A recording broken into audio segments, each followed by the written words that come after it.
तो ये सभी अज्ञानी थे। कई भक्त आते हैं, वो कहते हैं जी मैंने सुधांशु जी से नाम ले रखा है, और फिर क्या बताता जी भूत प्रवेश है, प्रेत बाधा कई वर्षों से।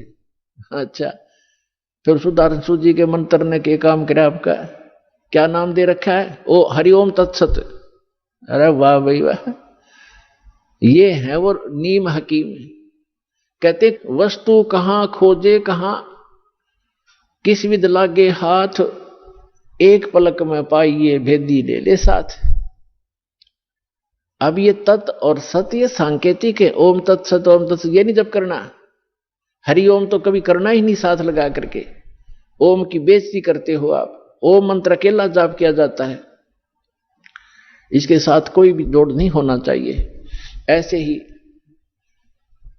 अब क्या बता है कि जैसे एक धनी व्यक्ति था, सेठ था, साहूकार, उसने अपनी पैड में बही में डायरी में लिख दिया,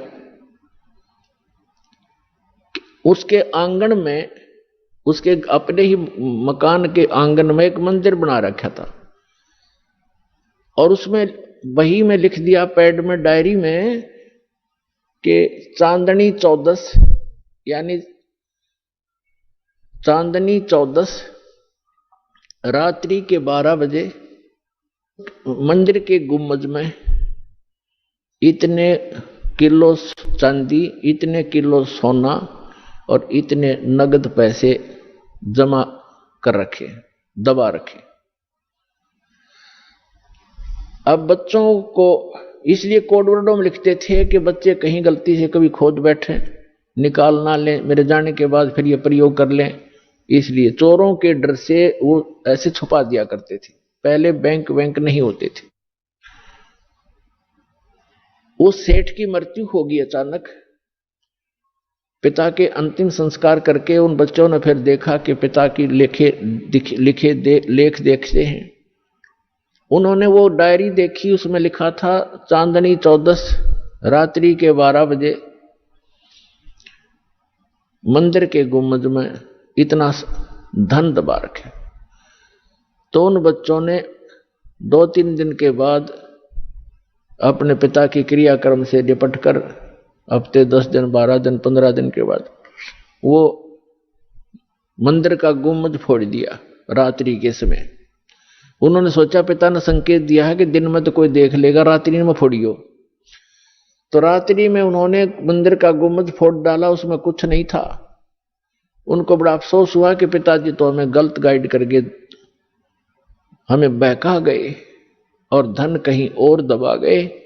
अब उसको कैसे खोजेंगे, गया हाथ से, बहुत धन था। बुरी तरह रो रहे हैं। कुछ दिनों के बाद उसके पिता का कोई मित्र सेठ आया। बच्चों ने अपनी समस्या उसके सामने रखी कि अंकल ऐसे ऐसे समस्या आ गई है, हमारे पिताजी ने झूठ बोल दिया, पैसा कहीं और छुपा रखा है, हम गुम्बद में लिखा है, गुम्बद में तो पाया नहीं, हमने मंदिर भी फोड़ दिया। तब उस सेठ ने कहा कि मुझे दिखाओ कहाँ लिखा है। उसने लेख देखा कि चांदनी 14 रात्रि के 12 बजे मंदिर के गुम्बद में इतना पैसा। तो उसने कहा बेटा इस गुम्बद को यथाउचित बनाओ, यथावत जैसे था वैसा ही बना दो, फिर बताऊंगा कहां पर है। और चांदनी 14 आने दो।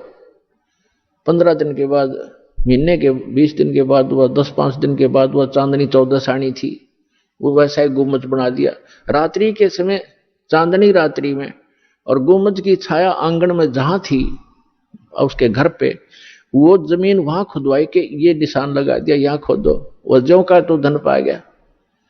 तो ये नकली सारे गुम्बद फोड़नीय थे, स्थान का पता नहीं था।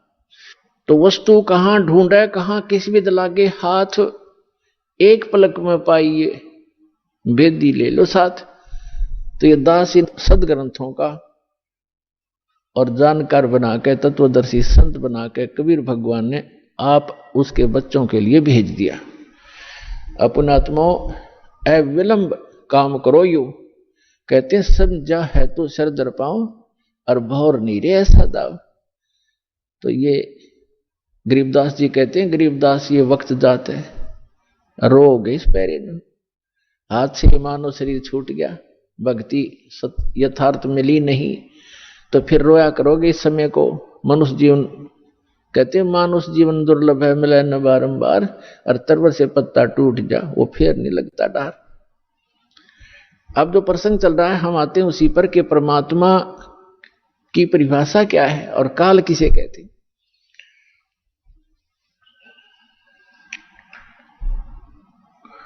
तो ये प्रसंग पूरा हुआ कि यथार्थ भक्ति कौन सी है, और वो स्थान एक ऐसा है जहां जरा मरण नहीं होता, वहां जाने के बाद प्राणी फिर लौटकर कभी संसार में नहीं आते, और वहां जरा और मरण नहीं है, वृद्ध अवस्था और मृत्यु नहीं है, और यहां दोनों डेफिनेट है।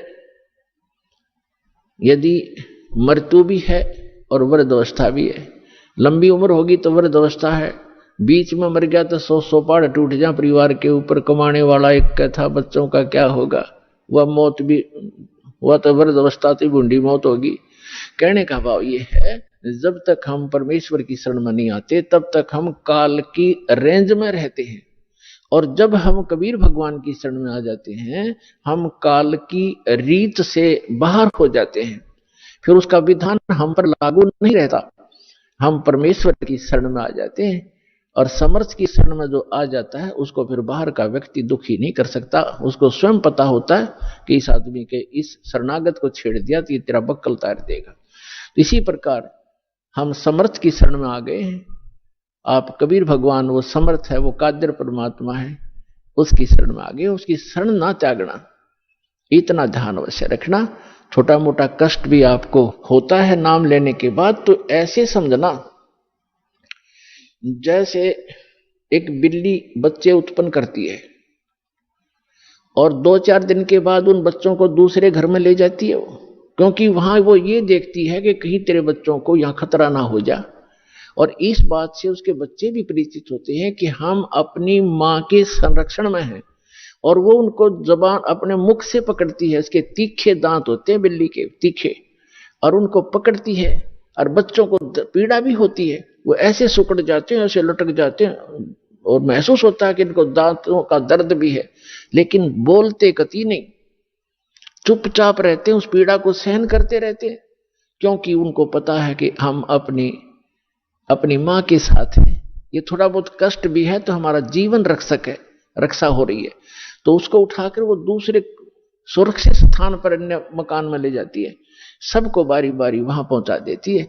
कुछ दिनों के बाद वहां देखती है कि यहां भी समस्या है, तो तीसरे मकान में कहीं और ले जाएगी, और वो बिल्कुल नहीं बोलते क्योंकि उनको पीड़ा भी हो रही है, लेकिन उनको विश्वास है कि मां के मुख में हम भले ही पीड़ा हो रही है लेकिन हमारी जीवन रक्षा हो रही है। इसी प्रकार कबीर भगवान की शरण में आने के उपरांत आपको छोटा मोटा कष्ट भी है तो ना जाने आपका कौन सा पहाड़ जैसा दुख टल रहा है, ये विश्वास रखना, विचलित ना होना। यह प्रसंग चल रहा है कि धर्मदास जी ने कहा था कि भगवान यहां कितनी सुविधा दे रखी है भगवान ने, और इसको आप काल कह रहे हो।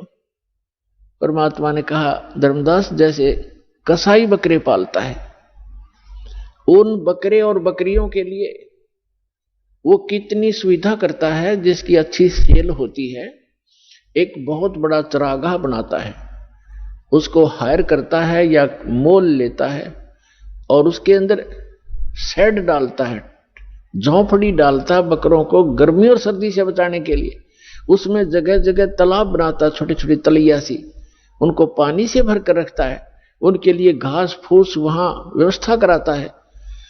उस सारी व्यवस्था को देखकर वो भोले प्राणी ये समझ बैठते हैं कि हमारा मालिक, हमारा स्वामी कितना दयालु है, हमारी कितनी केयर टेक रखता है, सारी सुविधाएं प्रदान करता है, हिंसक पशुओं से बचाता है, चारों तरफ से बाड़ लगा देता है, और अंदर वृक्ष हैं, झाड़ बोझड़े हैं, घास फूस है, गर्मी से बचने के लिए शेड है, सर्दी से बचने के लिए व्यवस्था शेड है। तो वो इस सारी व्यवस्था को देखकर वो मान बैठते हैं कि जो हमारा ये स्वामी है बड़ा दयालु है, ये परमात्मा है। और जब वो कभी उनके बीच में आता है तो वो सारे उसको प्यार देने के लिए उसके चारों तरफ कोई ऊपर को पैर फैलाता है अपने सीने से लगाने के लिए, और वो उसको चाटते हैं, प्यार से जीभ से चाटना चाहते हैं, उनको एक विशेष रिगार्ड देने के लिए। वो तो चाट रहे हैं जीभ से, और वो कसाई देख रहा है से हाथ लगा के, और वो खुश होते हैं कि हमारा मालिक हमसे प्यार कर रहा है। वो देख रहा है कि ये कितना मांस हो गया, कितने का बिकेगा, और वो सोच रहे मुझे हमें प्यार कर रहा है। तो पुण्यात्माओं, परमात्मा कहते हैं कि जिस समय उस कसाई को 10 और 5 10 बकरों की आवश्यकता पड़ती है, बकरियों की, तो उस समय वो ये नहीं देखता ये किसकी मां है, किसका बेटा है। एक परिवार के 3 3 इकट्ठे भी आ सकते हैं,